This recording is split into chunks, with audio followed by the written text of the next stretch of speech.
को जय हिंद। मेरे इस प्यारे यूट्यूब चैनल पे स्वागत है। चलिए तो सबसे इस एपिसोड को शुरुआत करते हैं देर ना करते हुए। तो चलिए सबसे पहला सवाल से शुरुआत करते हैं। सबसे पहला सवाल करता है कि भारत में राष्ट्रीय आय का आकलन सबसे पहले किसने किया था? Option A Sardar Patel, option B Mahalanobis, option C Dadabhai Naoroji, option D BKRB Roy. तो देखिए जो सबसे पहले राष्ट्रीय आय का जो अनुमान जो किए थे वो किए थे दादा भाई नौरोजी। और दादा भाई नौरोजी जो किए थे ये 1868 में किए थे। उसके बाद भारत में राष्ट्रीय आय समिति का गठन होता है। कब होता है? तो 1949 में होता है। और ये किसकी अध्यक्षता में होता है? तो PC महालनोबिस की। ये वाला जो आप बी नंबर में देख रहे हैं ना, यही है। PC महालनोबिस की अध्यक्षता में होता है। और सरदार वल्लभ भाई पटेल को तो आप जानते हैं कि आयरन मैन ऑफ इंडिया कहा जाता है। तो भारत में राष्ट्रीय आय का आकलन सबसे पहले किसने किया? दादा भाई नौरोजी। कब किया? 1868 में। और ये प्रति व्यक्ति बताए थे कितना? 20 रुपया। उसके बाद भारत में राष्ट्रीय आय समिति का गठन कब हुआ? 1949 में। और किसकी अध्यक्षता में? तब PC महालनोबिस की अध्यक्षता में। चलिए सेकंड नंबर क्वेश्चन की ओर आगे बढ़ते हैं। सेकंड नंबर क्वेश्चन कहता है कि किसी देश का आर्थिक विकास किस पर निर्भर करता है? ऑप्शन ए प्राकृतिक संसाधन पर, ऑप्शन बी बाजार का आकार पर, ऑप्शन सी पूंजी का निर्माण पर, या ऑप्शन डी इनमें सभी। तो देखिए किसी भी देश का जो आर्थिक विकास है वो प्राकृतिक संसाधन पे बिल्कुल करेगा सर, बाजार का आकार भी करेगा सर, पूंजी का निर्माण तो एकदम में जरूरी है सर। तो किसी भी देश का जो आर्थिक विकास है सर वो प्राकृतिक संसाधन पर, बाजार का आकार पर, पूंजी का निर्माण, इनमें तीनों सही होगा सर। किसी भी देश का जो आर्थिक विकास है ये तीनों पर सही माना जाता है, तीनों पे ये निर्भर करता है। चलिए थर्ड नंबर क्वेश्चन की ओर आगे बढ़ते हैं। थर्ड नंबर क्वेश्चन कहता है कि WTO का मुख्यालय कहाँ है? WTO मतलब कि वर्ल्ड ट्रेड ऑर्गेनाइजेशन यानी विश्व व्यापार संगठन। ऑप्शन ए न्यूयॉर्क में है, ऑप्शन बी जिनेवा में है, ऑप्शन सी यूरुग्वे में है, ऑप्शन डी दोहा में है। तो देखिए WTO का जो स्थापना है, इसका स्थापना 1 जनवरी 1995 को हुआ था सर। कब? 1 जनवरी 1995 का। और इसका जो मुख्यालय है सर वो है जिनेवा। कहाँ है सर? जिनेवा। और जिनेवा कहाँ है सर? स्विट्जरलैंड में। जिनेवा कहाँ है सर? स्विट्जरलैंड में। और इसमें जो अभी वर्तमान में सर 164 देश सर इसमें जुड़ा हुआ है। कितना सर देश जुड़ा हुआ है? 164 देश सर जुड़ा हुआ है। WTO का सर जो मुख्यालय है वो है जिनेवा में है सर। कहाँ है जिनेवा सर? स्विट्जरलैंड में। WTO का जो स्थापना हुआ था सर वो हुआ था 1 जनवरी 1995 को सर। और सर ये जो आप न्यूयॉर्क देख रहे हैं ना, इसमें हुआ था UNO की स्थापना। इसमें हुआ था UNO की स्थापना, यूनाइटेड नेशन ऑर्गेनाइजेशन। इसका जो स्थापना है सर ये हुआ था 1945 में। इसकी स्थापना कब हुआ सर? 1945 में। और UNO का मुख्यालय कहाँ है सर? न्यूयॉर्क में। चलिए फोर्थ नंबर क्वेश्चन की ओर आगे बढ़ते हैं। देखिए वीडियो पसंद आता है ना तो लाइक शेयर एंड सब्सक्राइब करना ना भूलें। देखिए फोर्थ नंबर क्वेश्चन क्या कहता है कि मुद्रा की आपूर्ति किसके द्वारा नियंत्रित की जाती है? ऑप्शन ए वित्त आयोग द्वारा, ऑप्शन बी योजना आयोग के द्वारा, ऑप्शन सी व्यापारिक बैंक, या ऑप्शन डी RBI। तो देखिए जो मुद्रा आपूर्ति है ना सर ये RBI के द्वारा नियंत्रित किया जाता। RBI जो है सर ये 1934 के अधिनियम से आया था। और इसकी स्थापना जो है 1 अप्रैल 1935 को हुआ था। और इसका जो पहले अध्यक्ष थे, इसका जो पहला गवर्नर थे सर वो थे ओशबॉर्न स्मिथ। इसका जो पहला अध्यक्ष थे वो कौन थे? ओशबॉर्न स्मिथ। चलिए हम लोग सर फिफ्थ नंबर क्वेश्चन की ओर आगे बढ़ते हैं। फिफ्थ नंबर क्वेश्चन कहता है कि भारत में सबसे ऊंचा जल प्रपात कौन सा है? ऑप्शन ए ओगेन नकल प्रपात, ऑप्शन बी शिमला प्रपात, ऑप्शन सी जोग प्रपात, ऑप्शन डी कोर्टलम प्रपात। तो जो भारत में सर जो सबसे ऊंचा प्रपात है वो है सर कंचनपुली प्रपात। कौन है सर?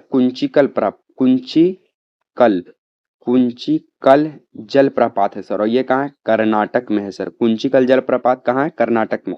लेकिन कुंचिकल तो है नहीं सर, तो इसलिए भारत का सबसे ऊंचा जलप्रपात ऑप्शन बाई जोग प्रपात होगा। और ये भी कहाँ है? कर्नाटक में है। और ये कर्नाटक में सर शरावती नदी के किनारे स्थित है सर। चलिए 6 नंबर क्वेश्चन की ओर आगे बढ़ते हैं। 6 नंबर क्वेश्चन कहता है कि जूट उत्पादन में सबसे प्रचुर प्रदेश कौन सा है? Option A Tamil Nadu, option B Paschim Bengal, option C Orissa, option D Kerala. तो देखिए सर जो जूट उत्पादन है इसमें सबसे अग्रहणी प्रदेश है पश्चिम बंगाल। तमिलनाडु जो है ये लिग्नाइट सर कोयले का 4 प्रकार होता है जिसमें एक पहला प्रकार है लिग्नाइट, ये कोयला का है सर। ये लिग्नाइट तमिलनाडु में प्रचुर मात्रा में पाया जाता है सर। लोहा प्रचुर मात्रा में पाया जाता है सर तमिलनाडु में। उड़ीसा में सर मैंगनीज पाया जाता है, मैंगनीज। कहाँ सर? उड़ीसा में मैंगनीज पाया जाता है। केरल सर रबड़ उत्पादन में अग्रणी है, नारियल उत्पादन में अग्रणी है। चलिए 7 नंबर क्वेश्चन की ओर आगे बढ़ते हैं। 7 नंबर क्वेश्चन कहता है कि भारत के किस राज्य को चावल का कटोरा कहा जाता है? Option A Tamil Nadu, option B Andhra Pradesh, option C Karnataka, option D Kerala. तो देखिए सर, जो भारत का जो चावल का कटोरा राज्य है वो है आंध्र प्रदेश। कौन है? आंध्र प्रदेश। कर्नाटक जो है सर ये कॉफी में अग्रणी है। किसमें? कॉफी में। केरल जो है सर रबड़ में अग्रणी है। तमिलनाडु है सर लोहा। उसके बाद आपका लिग्नाइट कोयला के लिए प्रसिद्ध है। सर एक यहाँ पे एक और सवाल आता है कि चीनी का कटोरा किसे कहते हैं? चीनी का कटोरा। तो चीनी का जो सर कटोरा है वो कहते हैं सर हम लोग यूपी को। चीनी का कटोरा यूपी।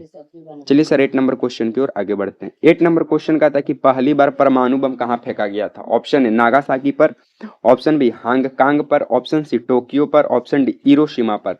तो सर जो पहली बार परमाणु बम है वो हिरोशिमा पर फेंका गया था 6 अगस्त 1945 को सर। कब? 1945 को। और इस बम का सर नाम था लिटिल बॉय। क्या नाम था? Little boy. नागासाकी पर सर 9 अगस्त को। कब? 9 अगस्त को फेंका जाता है सर, 9 अगस्त 1945 को। और इसका जो बम गिराया था नागासाकी पे उसका नाम था फैटमैन। फट गया, फैटमैन। तो सबसे पहले सर परमाणु बम अमेरिका के द्वारा हिरोशिमा पे गिराया जाता है 6 अगस्त 1945 को, जो बम का नाम था लिटिल बॉय। फिर 9 अगस्त 1945 को दूसरा बार नागासाकी पे गिराया जाता है जिसका नाम था फैटमैन। और दोनों अमेरिका के द्वारा गिराया जाता है जापान के इन 2 खास शहरों पर। चलिए सर 9 नंबर क्वेश्चन की ओर आगे बढ़ते हैं। 9 नंबर कहता है कि ओजोन परत कहाँ पाया जाता है? ऑप्शन है आयन मंडल में, ऑप्शन ए बहिर्म मंडल में, ऑप्शन सी क्षमा मंडल में, ऑप्शन डी समताप मंडल में। तो सर जो ओजोन परत है ये सर पाया जाता है समताप मंडल में। सर ओजोन परत को है ना सर सुरक्षा कवच कहा जाता है, सुरक्षा कवच। इसे पृथ्वी का सुरक्षा कवच कहा जाता है सर ओजोन को, O3 को सर। इसे सर किस गैस से इसको क्षति होता है सर? तो वो है CFC, क्लोरोफ्लोरोकार्बन से सर। चलिए इस एपिसोड का 10 नंबर लास्ट क्वेश्चन की ओर आगे बढ़ते हैं सर। 10 नंबर क्वेश्चन का आता है कि महात्मा गांधी का राजनीतिक गुरु कौन थे? Option A Arvind Ghosh, option B Gopal Krishna Gokhale, option C Bal Gangadhar Tilak, option D Lala Lajpat Rai sir. तो जो महात्मा गांधी थे सर इनका राजनीतिक गुरु थे गोपाल कृष्ण गोखले। सर जो अरविंद घोष थे ना सर ये एक बहुत बड़े योगी और साथ में बहुत बड़े सर दार्शनिक थे सर। कौन? अरविंद घोष। बाल गंगाधर तिलक है ना सर ये इनका एक कथन है सर, स्वराज मेरा जन्म सिद्ध अधिकार है और मैं इसे लेकर रहूंगा। सर जो लाला लाजपत राय हैं इन्हें शेरे पंजाब कहा जाता है सर, शेरे पंजाब। शेरे पंजाब कहा जाता है लाला लाजपत राय को। सर तो इस एपिसोड का ये 10 नंबर क्वेश्चन था। अगर आपको वीडियो पसंद आता है तो लाइक शेयर एंड सब्सक्राइब करना ना भूले सर। तब तक के लिए जय हिंद, मिलेंगे नेक्स्ट वीडियो में।